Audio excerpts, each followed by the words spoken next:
আজকে বানাবো কুমড়ো দিয়ে বেলে মাছের ঝোল। তার জন্য দেখো মাছ খুব ভালো করে পরিষ্কার করে ধুয়ে লবণ হলুদ মাখিয়ে রেডি করে রেখেছি, আর কুমড়োগুলো লম্বা লম্বা করে কেটে নিয়েছি। এখন কড়াইতে সর্ষের তেল গরম করে নিয়ে সামান্য একটু লবণ দিয়ে দিয়েছি। এবার মাছগুলো ভেজে নিতে হবে। এইভাবে সব মাছগুলো ভেজে নিয়েছি, এখন নামিয়ে নেব। নিয়ে কড়াইতে আবারও একটু সর্ষের তেল দিয়ে দিলাম, আর দিয়ে দেব 1 চামচ কালো জিরে। কেটে রাখা কুমড়োগুলো দিয়ে দিচ্ছি। কুমড়ো দিয়ে পরিমাণ মতো লবণ আর হলুদ গুঁড়ো দিয়ে দেব।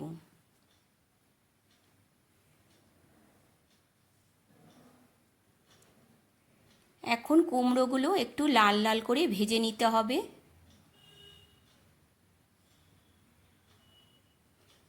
দেখো লাল করে ভাজা হয়ে গেছে।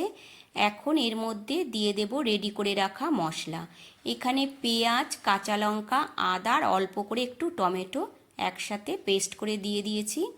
আর দিয়ে দিচ্ছি 1 চামচের মতো জিরের গুঁড়ো।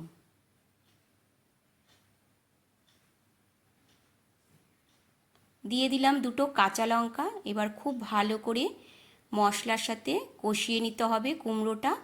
কষানো হয়ে গেলে তারপর দিয়ে দিচ্ছি পরিমাণ মতো জল।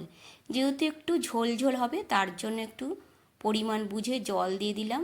আবারও একটু লবণ দিয়ে দিলাম, লবণটা একটু কম হয়েছিল।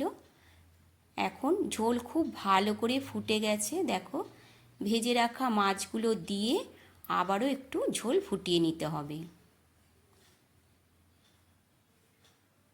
খুব ভালো করে ঝোল ফুটিয়ে নিয়েছি, ব্যাস এবার নামিয়ে নিলেই রেডি হয়ে গেল আজকের নতুন রেসিপি কুমড়ো দিয়ে বেলে মাছের ঝোল।